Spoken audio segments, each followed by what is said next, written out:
बड़ा दुश्मन बना फिरता है जो बच्चों से लड़ता है।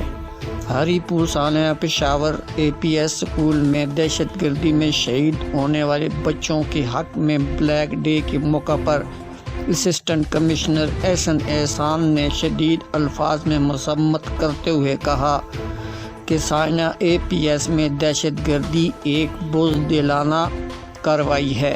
इस मौका पर मुकर्ररीन ने खिताब करते हुए कहा कि बच्चों को दहशतगर्दी का निशाना बनाने वाले इंशाअल्लाह सफ़ाए हस्ती से मिट जाएंगे।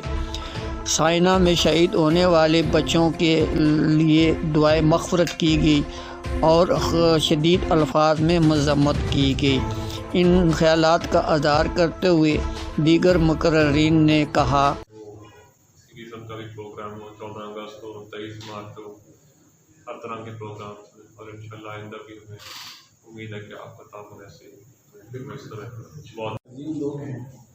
तो आज का ये प्रोग्राम जो है उनके लिए खिराज अक़ीदत पेश करने के लिए हम यहाँ पे जमा हुए हैं। शहीद का जो बहुत बड़ा मर्तबा मकाम होता है, शहीद अल्लाह के यहाँ बंदा और जावेद होता है।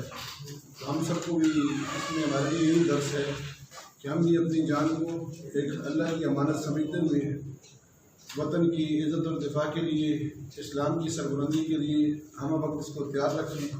और जिस मौके पर भी हमसे जान मांगी जाए, माल मांगा जाए, किसी भी किस्म की कुर्बानी वतन की सरबुलंदी के लिए, दीन की सरबुलंदी के लिए, इस्लाम की सरबुलंदी के लिए मांगी जाए तो हमें उसे हर हाल में पेश करना चाहिए।